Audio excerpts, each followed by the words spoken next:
Democracy is by far the most challenging form of government, both for politicians and for the people. The term democracy comes from the Greek language and means ruled by the people. The Athenians are generally credited with the idea of coming up with a democracy in 6th century BC, although there are theories that democracy stretches back quite a bit further in a more primitive form. For example, prehistoric tribes might have taken group votes when it came time to decide whether to follow one set of tracks over another. Democracy is a method for making collective decisions in which everyone has an equal right to play a role. In a modern representative democracy, this form of equality is embodied primarily in the right to vote. There have been some major moments in the historical development of democracy in the United States. The Mayflower Compact, signed in 1620, an agreement between Pilgrims on forming a government between themselves based on majority rule.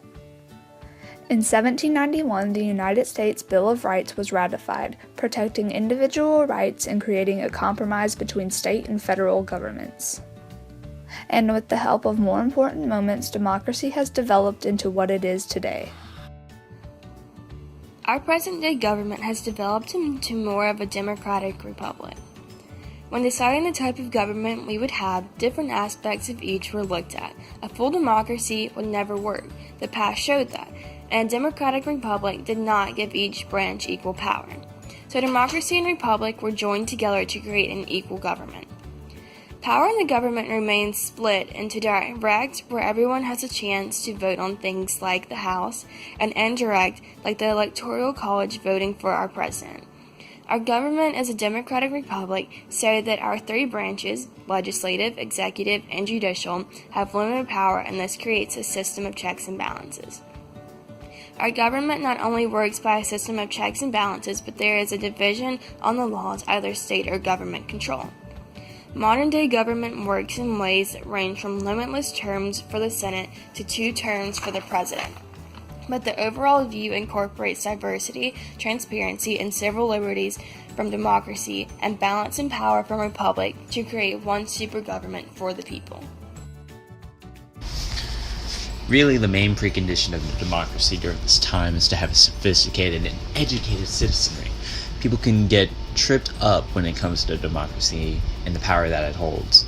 Most people can fall into the trap of believing in those who say a lot of things but fail to deliver. Also, there are those who are just blindly led by leaders who target others. What you have is not a democracy, but a mob. For a successful democracy, you have to lead by example and promote those who are trying to achieve the same goal to lead the main government. Now, here's a small chart on how the Admiral Band would be like if it were the U.S. government today. Mr. Harris would be considered the president of the Admiral Band, being that he is the director of bands in the Gulfport School District. Under him, as vice president, would be Mr. Moorhead, being assistant band director. The section leaders of the band would be a part of the House of Representatives. Each section leader would represent each section, kind of like how each representative represents each state. The number of section leaders would vary depending on how big the section is. And lastly, the drum major would be the Speaker of the House, as they are the highest ranking representative in the body.